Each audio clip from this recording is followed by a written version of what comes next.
Meat production globally is an environmental disaster now. If we try and expand meat production to reach 9 billion people by 2050, it will be a complete, unthinkable disaster. Meat production in Brazil is so land-intensive that it's responsible for more than 2/3 of the deforestation of the Brazilian Amazon.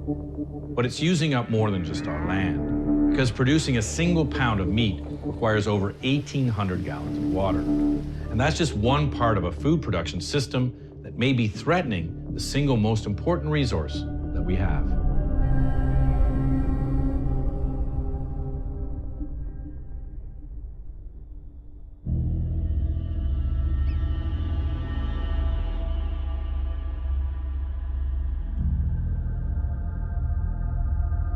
I'm standing in one of the most fertile regions of the world, Tulare County, California. The crops from this place feed the entire planet. The only problem is they're running out of water.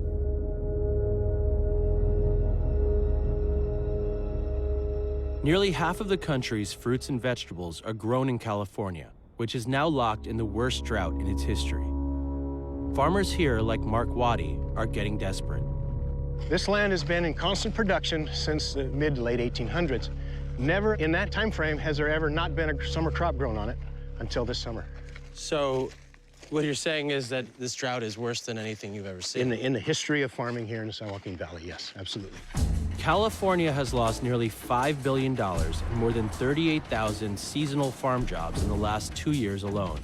And without rain, farmers like Daniel Arataberry are being forced to pump more and more water from underground. This is a field that we didn't have sufficient water to plant tomatoes or garlic into. And here is the field that we could. We simply don't have enough water. Millions of acre feet are being pumped. I know my own farming operations, the water table is going down. That's not sustainable. And the concern is it recoverable? As their crop yields get smaller, many farmers are installing expensive drip irrigation systems, the most efficient way to irrigate plants and save water. You can't get any more efficient than drip. You're putting on exactly what the crop needs. So you pretty much gotten as efficient as you could possibly be, and you're still running out of water. Right. Well, now the last 5 years, we've been pumping a lot of groundwater to keep this ranch going. Eventually, you're going to run out, so. What happens when it runs out? I guess we're done.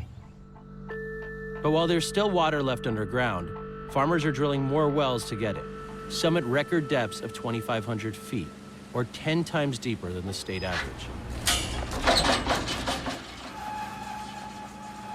So it looks like you're digging for oil. No, it's an old oil rig that has been converted over for water wells.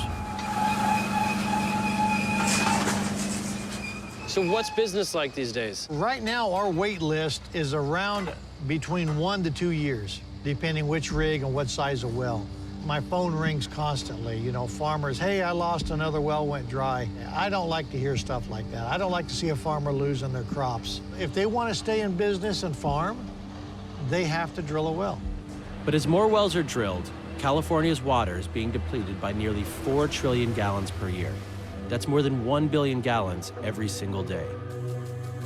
At that rate of consumption, the system of reservoirs, lakes, rivers, and snowpack that replenishes California's groundwater is in critical danger, despite this winter's El Niño rains. This is what the reservoir Lake Success looked like in 2014.